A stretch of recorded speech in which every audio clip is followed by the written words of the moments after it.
Kassar, said Caiaphas, hurling a frag grenade from behind the wreckage of a barricade. It detonated amongst a charging knot of Zadrakans. "Do we fall back?" "No," snarled Kassar, feeling a tingle run up his arm from Hexling's hilt. "We've run enough. Formation Baphomet. We break their will to fight, then mop up the survivors, and leave a couple alive for Caiaphas to interrogate." More Zadrakans were charging towards the harrow through the wreckage.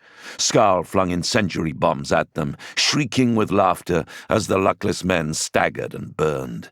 Thelg snapped off shots at the battle sisters on the gantries above, killing several before one of his rounds struck a heavy flamer's fuel tank.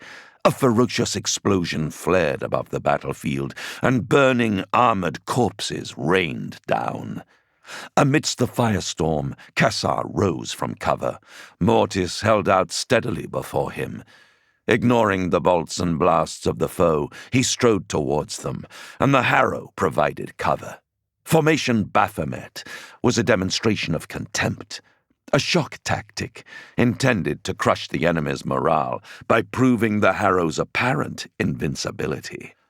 Kassar strode at a steady pace into the teeth of the fight, aiming and snapping off single bolt shells at key targets.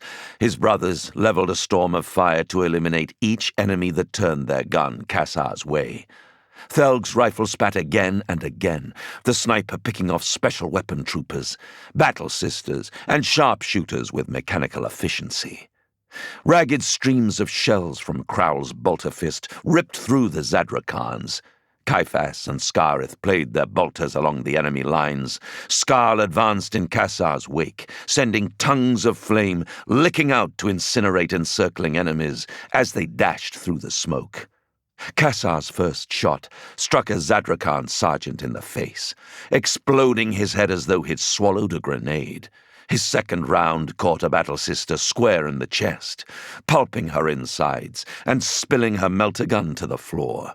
His third and fourth shots brought down the leader of the Seraphim squad, then ruptured a heavy bolter before its Zadrakan crew had even had time to finish setting it up. All the while, beneath the expert covering fire of his brothers, not a single shot struck Kassar. He strode through the eye of the storm, smoke billowing around him, gun flaring and kicking.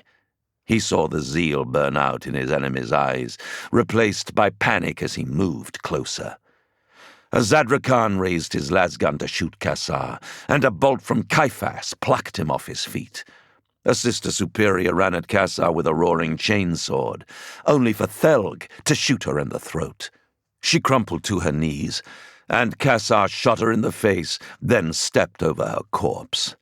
3 more Zadrakans dropped into firing crouches, lining up their lasguns, only for Crowl to riddle them with shots. None but the most exceptionally skilled, veteran, unified warriors could even have attempted such a maneuver, yet the unsung made it look contemptuously simple.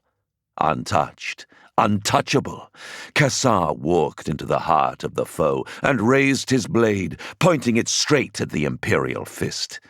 The warrior was clearly some sort of leader, and at Kassar's challenge, he maglocked his bolt rifle to his thigh and raised his power sword.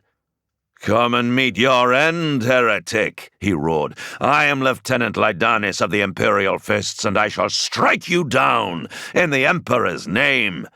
"I am Alfarius," spat Kassar, "and I am death."